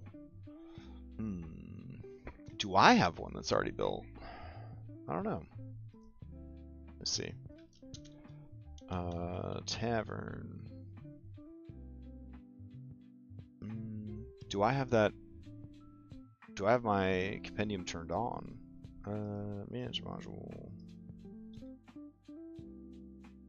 Okay, I have that one turned on. Okay. Oh, I only have actor and items. I don't have a scene? What? No, here we go. Okay. Tavern. I don't have a tavern or an inn. At least not set up for Pathfinder. Whoa. What's going on outside? Oh. Okay. Where are we at for time? Almost 10 o'clock. Damn. Okay. Let's see. Technically we don't need a tavern map, but we kind of do. So I am going to put tavern map on the bucket list. So we can look into it. As far as hunting boars in the woods. Let's go back to here. Let's see. This would be pretty simple. It could just be any forest map at all. All right. Cool place to fight a boar. This would be pretty fun with the fallen trees and the stream. That seems like a good place.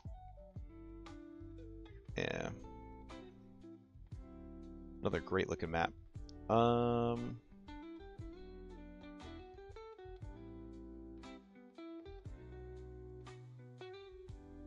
Yeah, the water will provide some interesting like terrain effects. I'm into it. All right. So save out. We'll put forest, small creek. All right. Open it up. Let's see. Image size. All right. Switch it to this. I'm thinking 30. So 3,000. Okay.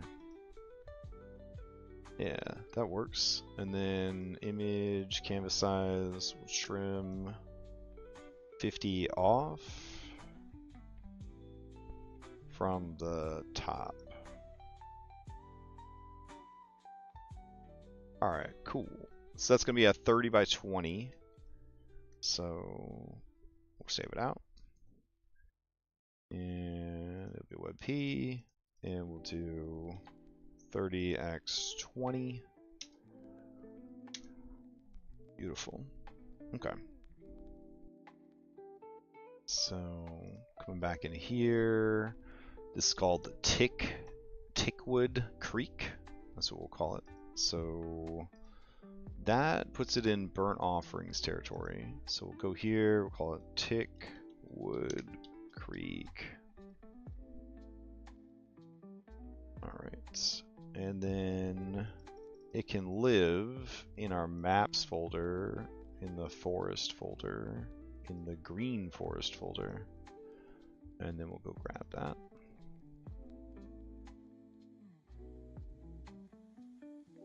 Alright.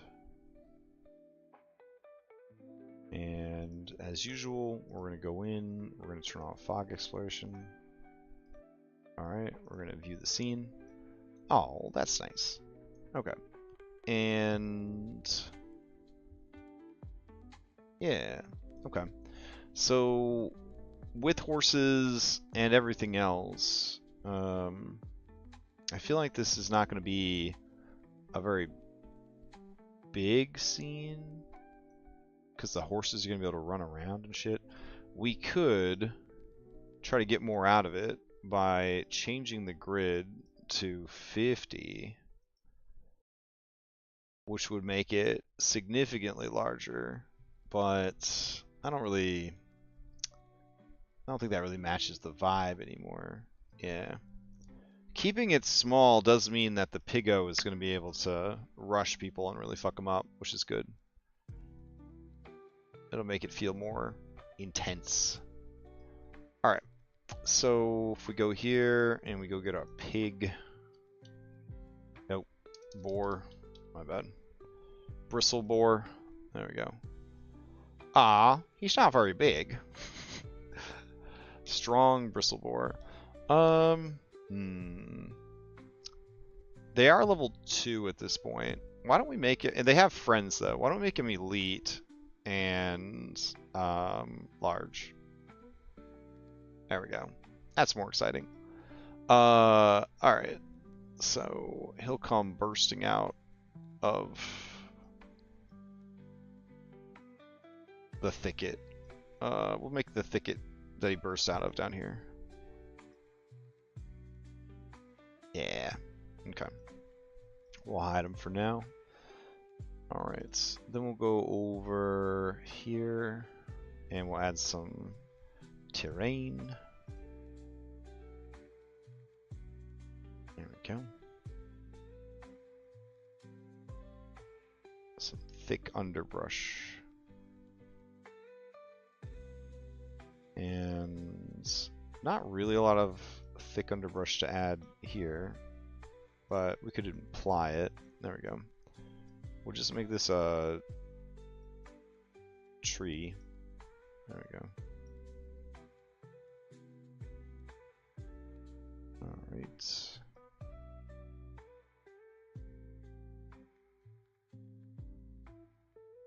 And same deal over here.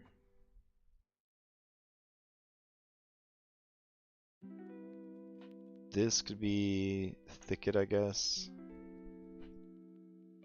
And this could be thicket. And this will be tree. Alright. So we're going to select these tree trunks. And we'll set the height on these tree trunks to be 15 feet. Alright, then for the thicket, select this. There we go. And we'll do limited sight, proximity of, say 5 feet. Gotta get right up on it. No movement restriction. Limited light is fine. Limited sound. Height will go 10. Fly. Alright, cool. So that's taken care of. Monster in the closet. Alright. Allegas, blah blah blah. Saw a goblin light a cat on fire and then cape around the burning remains. The boy has been traumatized. All of this is told to PCs by a tearful Emil Barrett, 2d4 evenings after the goblin raid. She approaches the PCs in a panic, clutching baby Vera to her chest with one hand and clinging to the back of the shirt with the other. They heard poor Petal cry out in pain. This time it was nightmares. Okay. The goblin in the house is a commando named Greskert, who snuck into the building after the raid turned sour. He found a loose floorboard in the closet, frantically hacked an opening large enough for him to fit, and pulled a fur. Oh my god. He only intended to stay there for a few hours until things died down outside, then planned on sneaking out of town. But the exhaustion of the raid caught up with him and he fell asleep. When he awoke the next night and tried to sneak out, he woke Petal and Aaron as frightened by the dog as the kid was of him. Greskert fled back into the crawl space, visions of the hateful and frightening dog filling his little goblin mind. It seemed like every time Greskert peeked... Oh no. Okay, he had no real weapon. He'd broken his horse chopper. Tonight he emerged, killed Petal, and in his nearly starved state tried to eat Aaron alive. When the PCs arrive at their house, they find it disturbingly silent. Upon reaching Aaron's room, they find Argus Barrett on his belly as if he had tried to crawl... As if he had crawled into the closet. In truth, he did just that. In an attempt to kill the goblin, Allegas underestimated the creature. When he reached down into the hole to try and grab Greskert, the goblin jumped up and cut his throat. Ravenous, the commando tried to haul his body into the crawl space. Jesus Christ! If the PCs pull back his body, they find him to be quite dead, the flesh of his face upper torso eaten away. Man, goblins have come a long way since first edition. Gone too far. Up till now, the goblins have been comic relief as much as menace. Nevertheless, for some game groups, this might be a bit too gruesome and depressing. Feel free to have the PCs arrive just in time as he's being pulled in to the hole. By this point, Gresker's long captivity in the crawl space has left him almost feral with hunger and fear. He's going to view his entire house as his. Oh my gosh. Alright. Grim news from Mosswood. Run this event when you feel the PCs recover their ordeal. The goblins are ready to move on with the adventure. Alright. Development. The PCs kill Greskert. Emil is thankful until she discovers her husband's state, whereupon she has a complete breakdown. The PCs might be at a loss of what to do with the situation, but fortunately, the commotion quickly summons Sheriff Hemlock, who takes in the scene with his customary grim expression. He thanks the PCs for helping. Emil's sister from Magmar soon arrives at Sandpoint to take the distraught family back. The PCs are present when she collects the orders. She shoots them a cold glare and mutters, "Too bad you heroes weren't a bit more thorough in your heroing. God damn." Okay, so this is just a big fuck you to the players. Okay, make sure that they hate goblins. I will keep that in mind. All right, I'm gonna say we have made some significant progress. We've almost done 2.5 hours of prep for this thing. Looking at the calendar, looking at the calendar. Anytime now, Brain. Go find it. Yeah, you're almost there. There you go. We have 2 weeks until the game starts. So next week on the 1st will be another hardcore prep session. And then after that, our first session will be on the 8th of July. Now, obviously, we're going to continue to prep off stream. We're going to continue to prep on stream. I had sort of hoped to have all of... I hoped to have all of this done, at least the burnt offering stuff, before we started the campaign. So I'm going to probably have to kick it into overdrive off stream, try to get further in. However, this is more than enough prepped content to keep the players busy for weeks. So, you know, there's that. But I did want to get like the whole adventure prepped out. It says here that Grim News from the Mosswood. Okay. Bird Cruncher Goblins live in caves south of the Lick Toad Goblins. Blah blah blah. Goblin Heroes. Okay, so she shows up and tells them she hates goblins. Alright. Then we got Bartender go missing. And then we move on to part 3. Alright. I don't know how many parts there are in the adventure. I feel like part 3 is huge. Like, it kind of just is like the rest of the adventure. Yeah, it just goes from like one to another to another. Oh, there's a secret cave network. There's a secret cave network. That's good to know. Okay. That's pretty cool. Actually, I'm gonna go set that secret cave network up. Then I'm gonna stop the stream. While I'm thinking about it. Alright. So, drawing tools.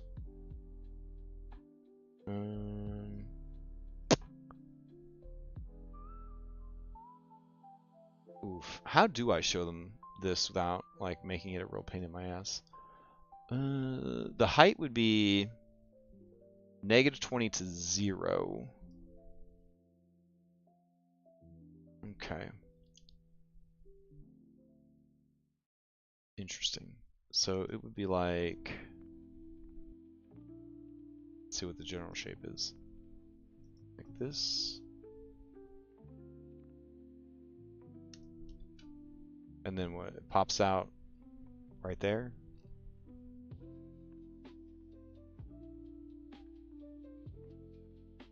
Okay.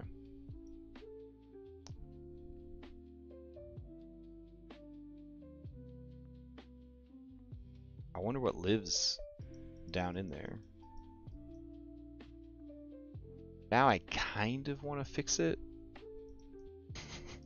so that it takes into account the levels aspect, but alright, here and here. So bottom is, I guess the bottom would be infinity, and then the wall height would be 0 again? Yeah. Okay. So that means we could actually... Yeah. Okay. So that could come to here.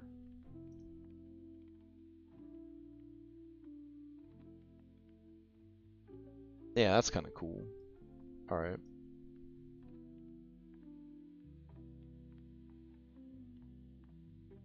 Alright, and then we just need to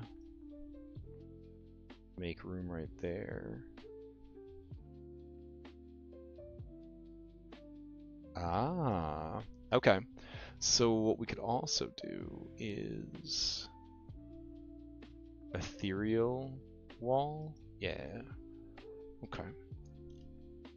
So if we do ethereal wall here and another one here, and then we do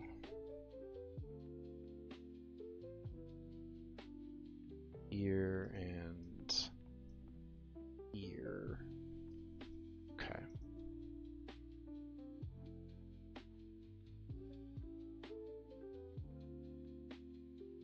Okay, so wall height would be 0, and then movement restriction none, light restriction limited, sound restriction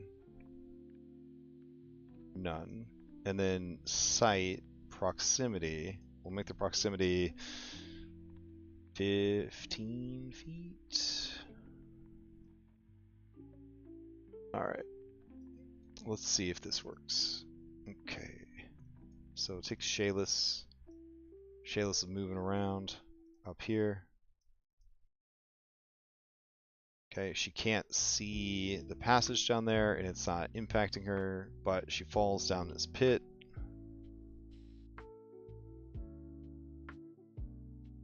Alright. And then from down in this pit. Nice. Okay.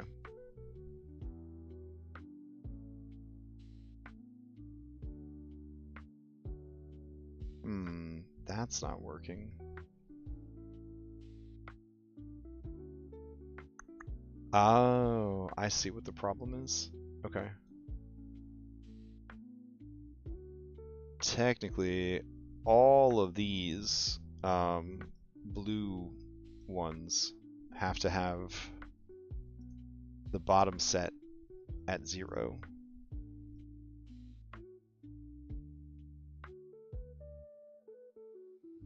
Okay. That's not the end of the world. Alright, I actually think I have them all selected now.